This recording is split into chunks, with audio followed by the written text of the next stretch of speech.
Joe Foy is the National Campaign Director of the Western Canada Wilderness Committee, one of the largest conservation organizations in Canada, with 30,000 members.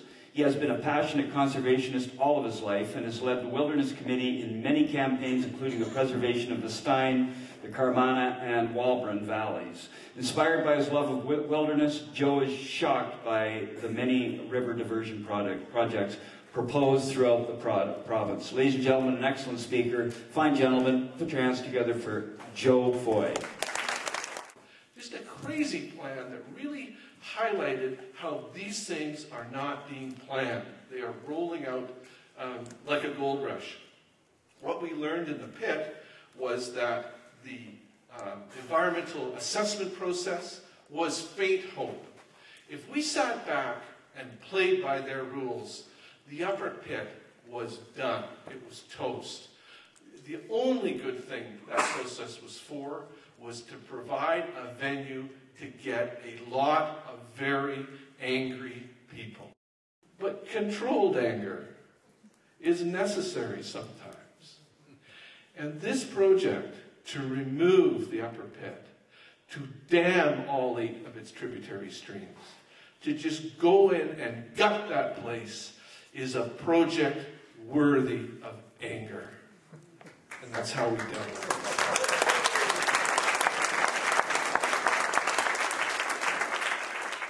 Because we are a free people. We are a people that values our vote. We have standards. And we have standards about how we are to be treated. And this privatization of our rivers and streams is not how we accept to be treated. In the upper pit, what we learned very quickly is when we walked into the room for the environmental review process, we did have government biologists sitting there.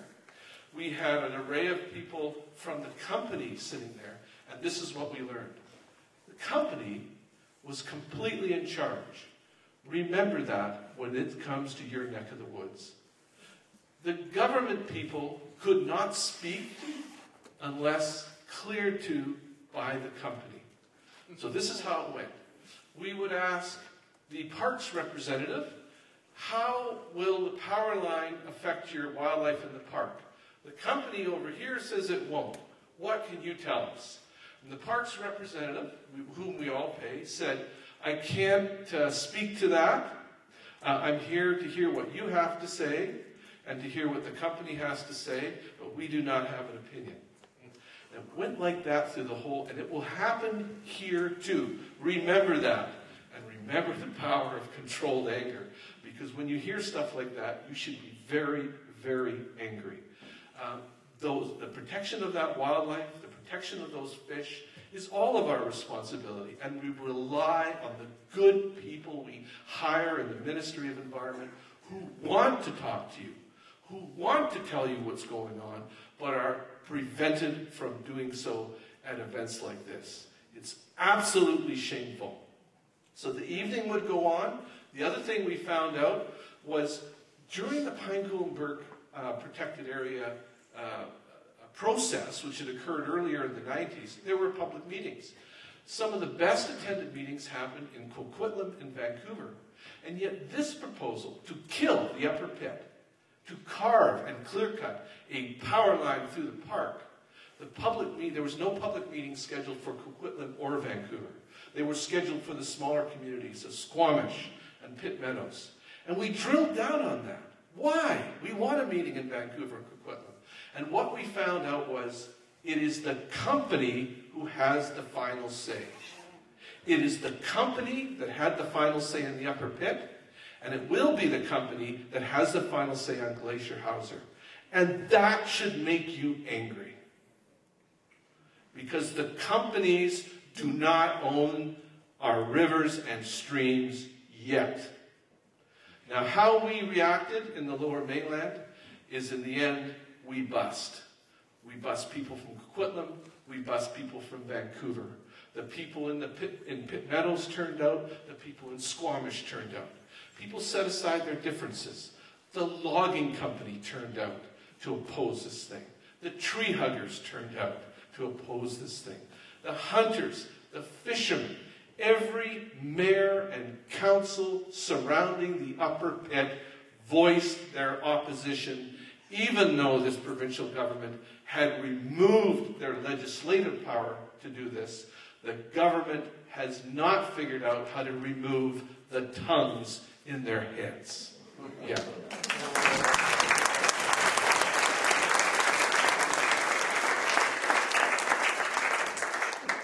And so, like all great times, certain times in a people's history, it falls to us as individuals. It falls to us to show up. It falls to us as individuals to write and to speak up. That will be true on Vancouver Island. That will be true on the Mid-Coast. That will be true in the Lower Mainland and the Sunshine Coast. And that sure as heck is going to be true here in the Kootenays. This fight is going to roll out as one, saving the rivers and streams which you know and love in your area, and two, putting an end to this private river gold rush that's going around the province. So when you hear people in Campbell River fighting the private project on the Kleenie, for instance, which is the top of Knight Inlet, that project, a company is proposing to put that river in a tunnel 3 stories tall. They want to run the Kleenie in that hole in the rock for 17 kilometers. 14 kilometers of that river diversion is in salmon habitat. Kleenie is one of the last functioning Ooligan rivers we have left on the coast. Power line would run 200 kilometers across forest, islands, and ocean. So when you hear those people fighting it, you help them out. We'll help you out. We'll be here too. How are we going to do this? It's old-fashioned organizing. It's important that your names get on a list. Now, we've got Dave here from WildSite. That's a good start. You've heard about the website, but it's important that your names, phone numbers, emails get on a list. And it's important that each one of you get 10 more people on your list. That's how we push back in the Upper Pit. Now, the folks in the Ashlew push back just as hard. And now they got a dam on their river, and they got guys digging a hole through a mountain to put their river in a hole. But that fight put backbone and spunk into the people that stood up at the pit, and they won at the pit. So nobody doesn't get nothing from fighting. The spirit of the Ashlew lives on in the pit. And that spirit will live on in Glacier Hauser and all the other streams and creeks you are going to protect in your neck of the woods too.